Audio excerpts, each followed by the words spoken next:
கர்த்தருக்கு மகிமையுண்டாவதாக. இன்றைய வசனம் தானியேல் 5ஆம் அதிகாரம் 20ஆம் வசனம். அவருடைய இருதயம் மேட்டிமையாகி அவருடைய ஆவி கர்வத்தினாலே கடினப்பட்ட போது அவர் தமது சிங்காசனத்திலிருந்து தள்ளப்பட்டார். அவருடைய மகிமை அவரை விட்டு அகன்று போயிட்டு. கர்த்தருக்கு மகிமையுண்டாவதாக. இந்த வசனம் தானியேல் நேபுகாத் நேச்சரை குறித்து சொல்லும் போது வசனம். நேபுகாத் நேச்சர் உலக ராஜ்யங்களிலே முதன்மையான ராஜ்யம், பெரிய ராஜ்யம். அதாவது தானியேல் தரிசனம் காணும்போது தங்கமான தலை, வெங்கலமான நெஞ்சு, இப்படி ஒவ்வொரு ராஜ்யத்தை சொல்லுவார். ஸோ முதல் பெரிய ராஜ்யம் நேபுகாத் நேச்சருடைய பாபிலோன் ராஜ்யம். கர்த்தர் சகல ஜாதிகளையும் அவருக்கு ஒப்பு கொடுத்தார். இஸ்ரவேல் ஜனங்களையே அவர் அடிமைப்படுத்தினார். எல்லா ராஜ்யங்களையும் அடிமைப்படுத்தினார். அவருடைய ராஜ்யம் பெருசாச்சு. இது கர்த்தர் கொடுத்தது. எல்லா ஜாதிக்காரும் பாஷைக்காரும் எல்லாருமே அவர் ஆண்டார்.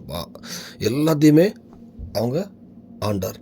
ஆனால் அவர் ஆளும்போது அவர் என்ன பண்ணிட்டார், ஒரு ஸ்டேஜுக்கு மேலே போகும்போது வேதம் என்ன சொல்லுதுன்னா, மேட்டிமையும் கர்வம் வந்துட்டு, மேட்டிமை கர்வம் வந்தோன்னா அவர் தள்ளப்படுகிறார்.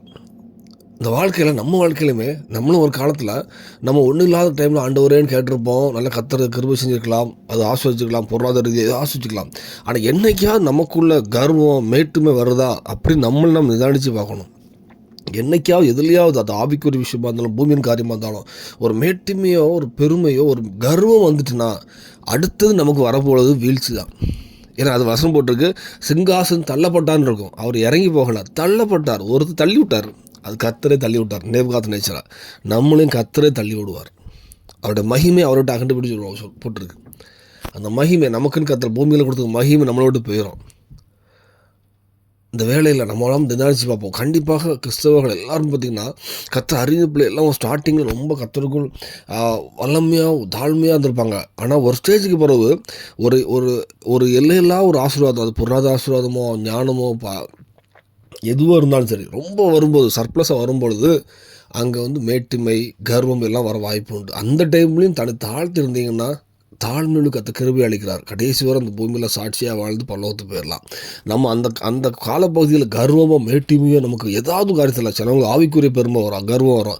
நான் நல்லா ப்ரேயர் பண்ணுறேன், நான் வச்ச சோம்படுது, நான் நல்லா ஊழியம் பண்ணுறேன், ஏதோ நான் ஆவிக்குரிய கர்வம் இருந்தாலும் சரி, எந்த விஷயத்துலையுமே அது உலக காரியமாக இருந்தாலும் ஆவிக்குரிய காரியமாக இருந்தாலும் நம்ம கர்வம் மேட்டுமை வருமானால் நேபுகாத் நேச்சரை தண்டித்து அதே தேவதை நம்ம ஆராதிக்கும். அப்போ அவரை விட்டுட்டு அவங்கள தண்டிச்சு நேபுகாத் நேச்சரை நம்ம விட முடியாது.